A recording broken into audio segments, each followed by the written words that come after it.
साथियों, आइए मेरे इस YouTube चैनल यूनिक स्टडी में आप सभी का हार्दिक हार्दिक अभिनंदन करता हूं। तो वही प्रश्नमाला प्रश्न नंबर पहला है, दो वर्णों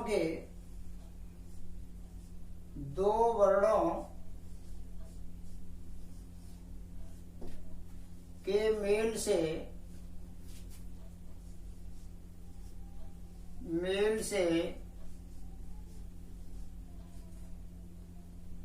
जिसमें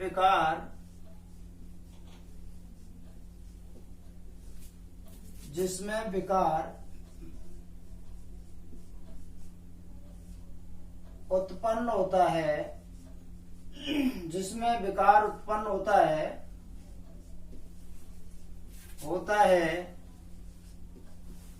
वह है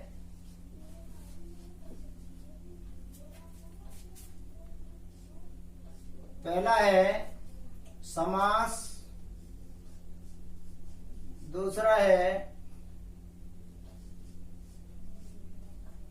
संधि, तीसरा है प्रत्यय और चौथा है कारक। तो ये आपकी संधि का उदाहरण है, यानी दो वर्णों के मेल से जो विकार उत्पन्न होता है। विकार केवल समास में नहीं हो सकता, प्रत्यय में नहीं हो सकता, कारक में नहीं हो सकता, ये आपका संधि के अंदर होता है। संधि की परिभाषा में आता है दो वर्णों के परस्पर मेल से जो विकार उत्पन्न होता है उसे संधि कहते हैं। तो इसमें दूसरा ऑप्शन सही है। प्रश्न नंबर 2 में जैसे हम लिखते हैं कि महो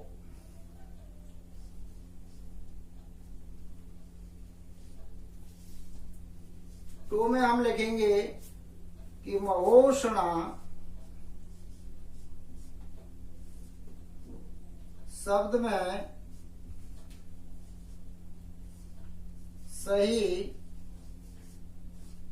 संधि विच्छेद है।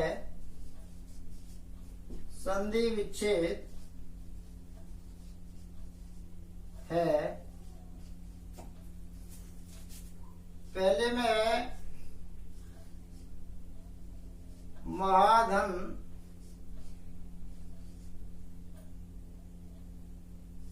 उष्णा, दूसरे में है महाप्लस उष्णा,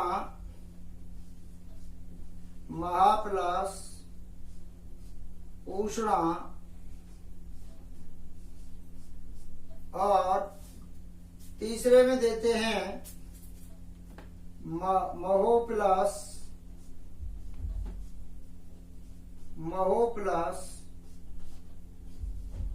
उष्णा,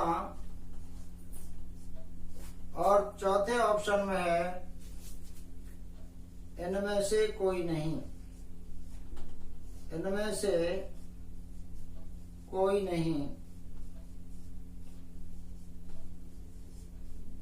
तो देखिए, महोष्णा जैसा शब्द दे रखा है, ये आपकी गुण स्वर संधि का उदाहरण है। ई के स्थान पर ए हो जाता है, ऊ के स्थान पर ओ हो जाता है। तो महाधन उष्णा, यहां करें हम, उष्णा का कोई अर्थ नहीं है। महो प्लस उष्णा नहीं हो सकता, सेम हो गई, और ये भी गलत है चौथा। तो इसमें दूसरा सही बैठता है। आप चाहे तो इसका स्क्रीनशॉट ले सकते हैं। प्रश्न है,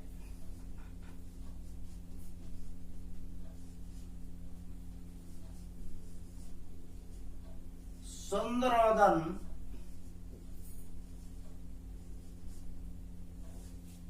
शब्द आता है आपका सुंदरोदन का सही संधि विच्छेद होगा।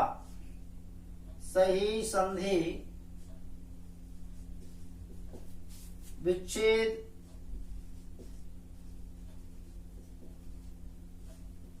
है। पहले में है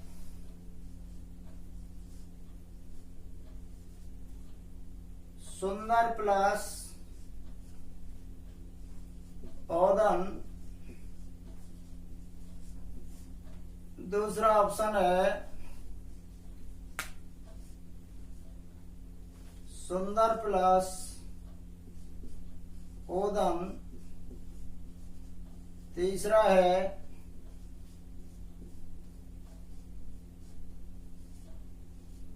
सुंदरा प्लस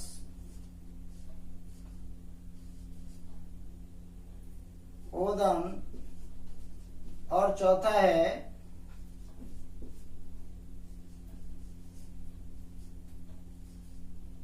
सुंदर प्लस ओदन। तो देखिए सुंदरोदन में आ रहा है।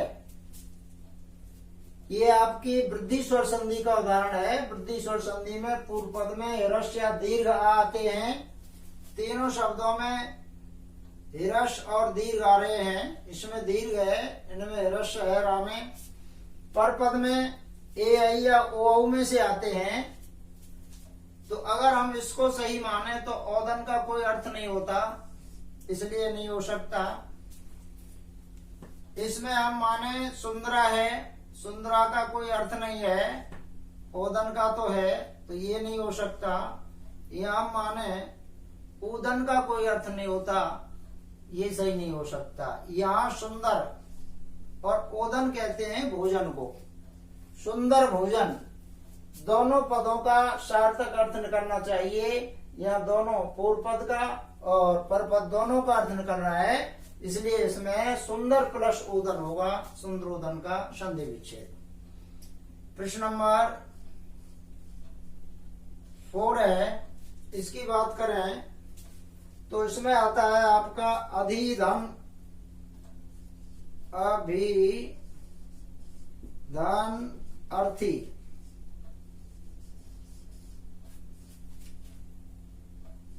का सही संधि की सही संधि होगी। ऑप्शन पहला है अभिधम अर्थी। सॉरी, इसका संधि युक्त शब्द करते हैं। इसमें हम कर देते हैं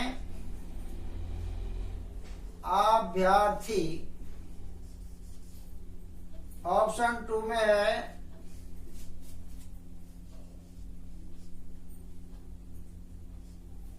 अभ्यर्थी। ऑप्शन 3 में है अभ्यर्थी। और ऑप्शन 4 है अभ्यर्थी। अभ्यर्थी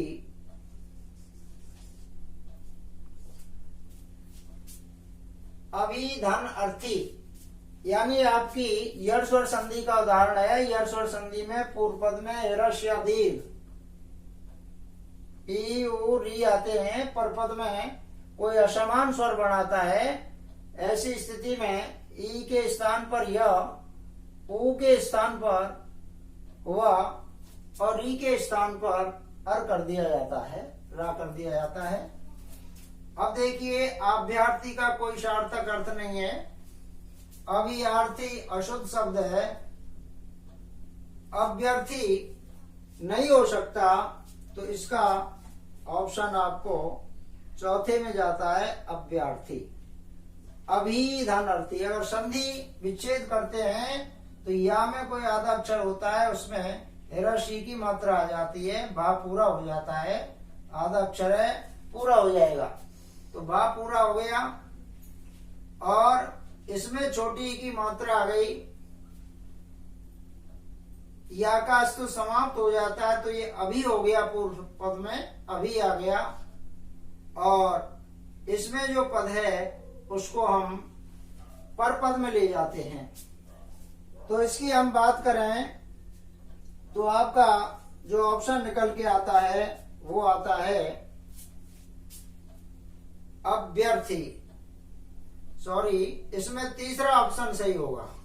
इसका अगर हम करते हैं तो अभी प्लस आर्थी निकलता है, आर्थी का कोई अर्थ नहीं है, या अभी प्लस अर्थी, अर्थी कहते हैं इच्छुक, चाहने वाला।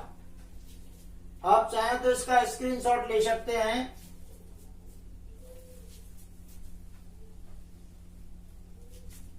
प्रश्न नंबर 5 की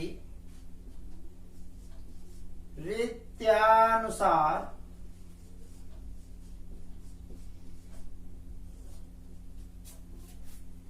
का सही संधि विच्छेद होगा।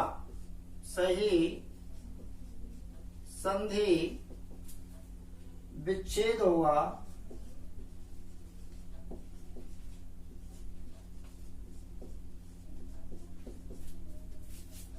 पहला है रीति प्लस अनुसार, दूसरा है रीत्या प्लस अनुसार, तीसरा है रीति प्लस अनुसार, और चौथा है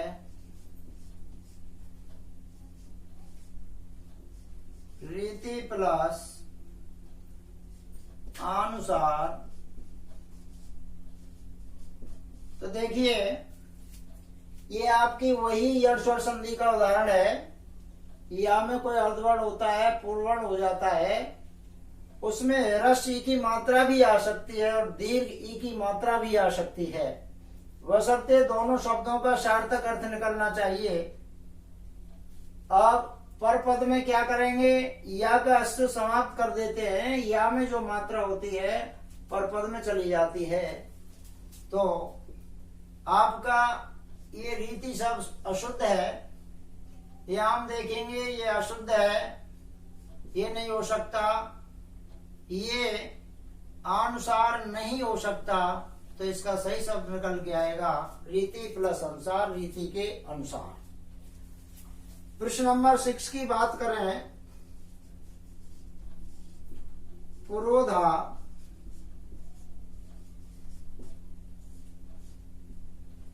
शब्द में,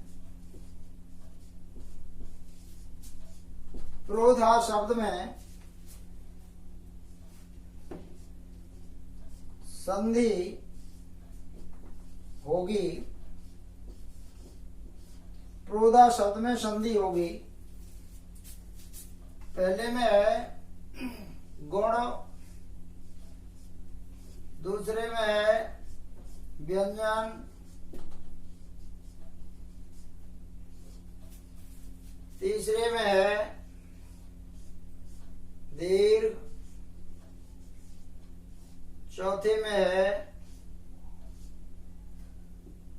वृद्धि। तो ये हमें देखना है कि प्रोधा में कौन सी संधि है, क्या निकल के आता है, ये आपको देखना है।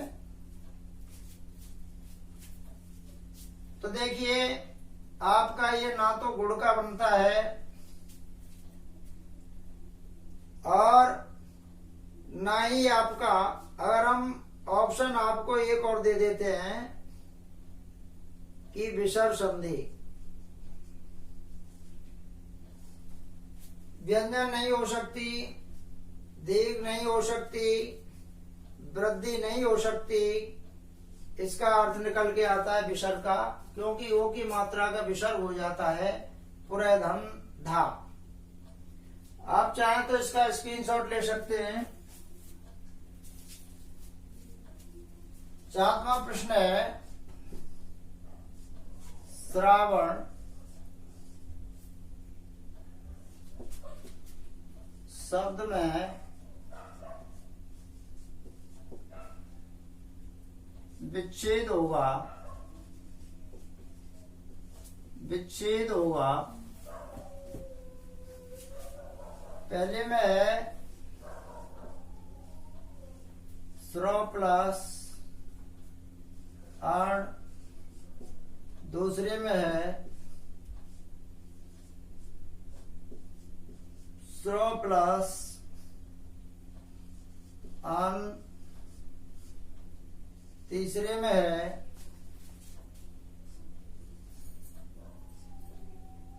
श्रा प्लस अण, और चौथे में है श्र प्लस